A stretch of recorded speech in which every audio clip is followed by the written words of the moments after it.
పాకిస్తాన్కు నీటి చుక్కలను అడ్డుకోవడం ద్వారా చుక్కలు చూపించే కార్యాచరణను ప్రారంభించేసింది భారత ప్రభుత్వం. చీనాబ్ నదిపై ఇప్పటికే బాగ్ లిహార్ డ్యామ్ నీటిని ఆపేయగా తాజాగా సలాల్ డ్యాంను కూడా మూసివేసింది. ఈ జలాశయాల్లో పేరుకుపోయిన మట్టి, ఇసుక తదితరాలను పూర్తిగా తొలగించడం ద్వారా సామర్థ్యాలను పూర్తి స్థాయిలో పెంచే దిశగా చర్యలు తీసుకుంటోంది. దీంతో పాకిస్తాన్కు నీటి ప్రవాహం తగ్గే అవకాశం ఉంది. పాక్కు వెళ్లే నీటిలో 21% మేరకు కోత పడొచ్చునని భావిస్తున్నారు. ఈ ఎఫెక్ట్ ఈ ఏడాది ఖరీఫ్ సీజన్ నుంచే కనిపిస్తుంది. మొత్తానికి పాకిస్తాన్కు ఇప్పటికే కష్టాలు మొదలయ్యాయి. పహల్గాం ఉగ్రదాడికి ప్రతిగా భారత్ నిశ్శబ్దంగా కఠిన చర్యలు చేపట్టింది.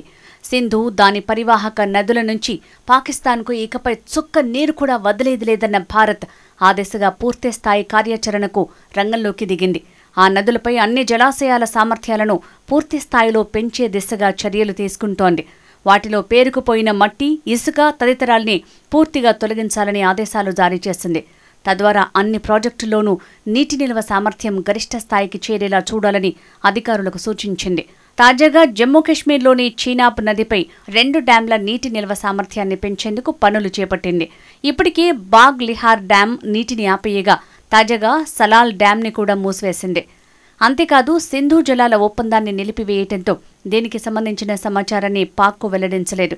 తొలిసారి ఆ ఒప్పందానికి భిన్నంగా భారత్ తీసుకున్న తొలి చర్యగా నిపుణులు చెప్తున్నారు. 1960లో సింధు నది ఒప్పందం అమల్లోకి వచ్చినప్పటి నుంచి ఇలా జరగటం ఇదే తొలిసారి. సలాల్ డ్యాంని 1987లో, బాగ్ లిహార్ను 2009లో ప్రారంభించారు. సలాల్ 690 మెగావాట్ల విద్యుత్తుని ఉత్పత్తి చేస్తోంది. బాగ్ లిహార్ సామర్థ్యం 900 మెగావాట్లు.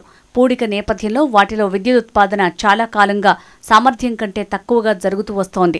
10,000 మెగావాట్ల విద్యుత్ జమ్మూ కశ్మీర్లో సింధు ఉపనదులపై మొదలుపెట్టిన 6 ప్రాజెక్టులు పాక్ అభ్యంతరాల నేపథ్యంలో చాన్నాళ్లుగా నిలిచిపోయాయి. పూడిక తీసే పనులు ఎప్పుడో జరగాల్సి ఉండగా ఒప్పందాన్ని బూచీగా చూపుతూ పూడిక పనుల్ని పాక్ ఎప్పటికప్పుడు అడ్డుకుంటూ వచ్చింది. తాజా పరిస్థితుల నేపథ్యంలో వాటి నిర్మాణాన్ని తక్షణం పునఃప్రారంభించాలని కేంద్రం నిర్ణయించింది. ఇక బురదను, నీటిని బయటికి పంపే ఫ్లషింగ్ ప్రక్రియ కారణంగా విద్యుత్తుని మరింత సమర్థవంతంగా ఉత్పత్తి చేసే అవకాశంతో పాటు టర్బైన్ దెబ్బతినకుండా ఉంటుందని అధికారులు చెప్తున్నారు. ఇప్పటికే ఆ ప్రాజెక్టులోని పూడిక మొత్తాన్ని తొలగించి పూర్తి స్థాయిలో నీటిని నింపనున్నారు. అప్పటిదాకా చీనాబ్ నదీ జలాలు పాక్కు పూర్తిగా నిలిచిపోయినట్టే. సింధు ఒప్పందం ప్రకారం చీనాబ్ జలాలు పాక్కే చెందుతాయి. వాటి ప్రవాహాన్ని భారత్ అడ్డుకోవటానికి వీల్లేదు. ఒప్పందం కిందకు వచ్చే నదులపై ఇలాంటివి దాదాపు 6 డజన్ ప్రాజెక్టులున్నాయి. వాటిలో నిల్వ సామర్థ్యం పెంచితే మాత్రం పాక్కు నీటి కరువు తప్పదు. చీనాబ్ నదిపై ఉన్న కీలక బాగ్లిహార్, సలాల్ జల విద్యుత్ కేంద్రాల్లో పూడికతీత పనులు పూర్తిస్థాయికి చేరాయి. పనుల్లో భాగంగా 2 డ్యాముల్లో అవసరమైన గేట్లను పాక్షికంగా ఎత్తడంతో పాక్లోని సరిహద్దు ప్రాంతాలు నీట మునిగాయి. సింధు జల ఒప్పందం నిలిపివేత నేపథ్యంలో ఈ విషయంపై పాక్కు ముందస్తు సమాచారం ఇవ్వలేదు. సింధు జలాల ఒప్పందాన్ని భారత్ నిలిపివేయడంతో పాక్కు జవాబుదారీగా ఉండాల్సిన అవసరం భారత్కు లేదు. మన ప్రాజెక్టులో ఇష్టం వచ్చిన మార్పులు చేసుకోవచ్చని అధికారులు తెలిపారు. బాగ్లిహార్, సలాల్తో పాటు జీలం నది మీది కిషన్ గంగా జలాశయాల నుంచి పాక్కు నీటి విడుదలను పూర్తిగా నిలిపేశారు. సింధు నది జలాల ఒప్పందాన్ని భారత్ నిలిపివేయడంతో ఆ ఎఫెక్టు పాక్పై ఈ ఏడాది ఖరీఫ్ నుంచే కనిపించనుంది. చీనాబ్, రావి నదుల్లో నీరు సాధారణంగా ప్రవహిస్తేనే మొత్తం పాకిస్తాన్కు సీజన్ ప్రారంభంలో 21% నీరు తగ్గినట్టు అంచనా వేసింది.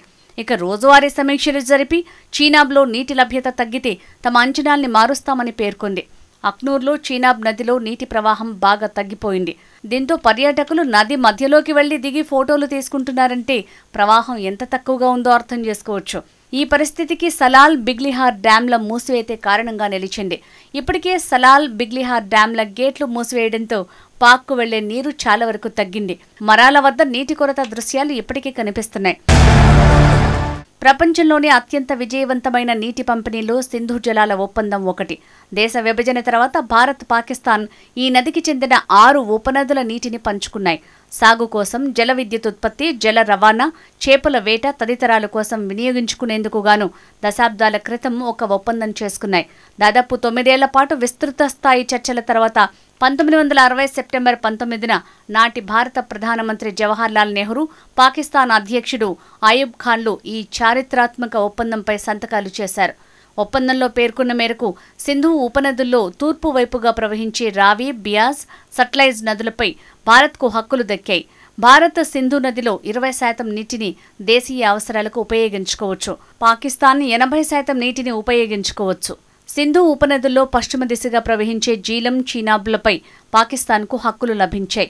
భారత్ పాక్ల మధ్య గతంలో 1965, 1971, 1999లో యుద్ధాలు జరిగినా పలుమార్లు ఉద్రిక్తతలు నెలకొన్న సింధు జలాల ఒప్పందం అమలు నిరాటంకంగా కొనసాగటం విశేషం. కాగా సింధు నది జలాల ఒప్పందం అమలును నిలిపివేస్తూ భారత్ తీసుకున్న నిర్ణయం చట్టవిరుద్ధం అంటోంది పాకిస్తాన్. ప్రపంచ బ్యాంకు వంటి అంతర్జాతీయ సంస్థలు మధ్యవర్తిగా ఉన్న ఈ ఒప్పందం నుంచి ఏకపక్షంగా వైదొలిగే అవకాశం లేదని చెప్తోంది. ఈ చర్యతో నీటి యుద్ధానికి తెరతీస్తున్నారు. ఈ జలాల్లో ప్రతి నీటి చుక్క మాదే. ఈ హక్కును మేం చట్టపరంగా, రాజకీయంగా, అంతర్జాతీయంగా పూర్తి శక్తితో కాపాడుకుంటాం అని పాకిస్తాన్ మంత్రి అవాయిస్ లేఘారి తెలిపారు. అయితే ఏ దేశంతో కుదుర్చుకున్న ఒప్పందాన్నైనా రద్దు చేసుకునే హక్కు భారత్కి ఉంటుంది. అంతర్జాతీయ ఒప్పందాలకు సంబంధించిన వియన్నా ఒప్పందంపై భారత్ సంతకం చేయలేదు. కాబట్టి పాక్ ఏ కోర్టుకు వెళ్లినా, అంతర్జాతీయ సంస్థకు వెళ్లినా వారు ఎటువంటి తీర్పిచ్చినా భారత్కు వర్తించదు. సింధు నది ఒప్పందాన్ని భారత్ నిలిపివేస్తే ఎదుర్కొనేందుకు పాక్ వద్ద పరిమిత ఆప్షన్లు మాత్రమే ఉన్నాయి. ఈ ఒప్పందానికి మధ్యవర్తి అయిన ప్రపంచ బ్యాంకు వద్దకు వెళ్లటం తప్ప మిగిలిన వాటి వల్ల దానికి పెద్దగా ప్రయోజనం లేదు. వరల్డ్ బ్యాంకుకు చట్టబద్ధమైన పాత్ర ఏమీ లేదు. అంతేకాని ఒప్పందాన్ని అమలు చేసే అధికారం లేదు. ఏమైనా అభిప్రాయ భేదాలు వస్తే చర్చలకు మాత్రమే ప్రోత్సహించగలదు. తటస్థ నిపుణుల నియామకం, కోర్ట్ ఆఫ్ ఆర్బిట్రేషన్ చైర్మన్లను నియమించడం వరకే దాని పాత్ర పరిమితం. జమ్మూ కశ్మీర్లో సింధు, దాని పరివాహక నదులపై 6కు పైగా జలాశయాల్లో పూడికతీతను యుద్ధ ప్రాతిపదికన పూర్తి చేయాలన్న ఆదేశాల నేపథ్యంలో స్థానిక ప్రభుత్వ విభాగాలు పూర్తి స్థాయిలో రంగంలోకి దిగాయి. ప్రభుత్వ రంగ NHPC లిమిటెడ్ సారథ్యంలో పనులు శరవేగంగా కొనసాగుతున్నాయి.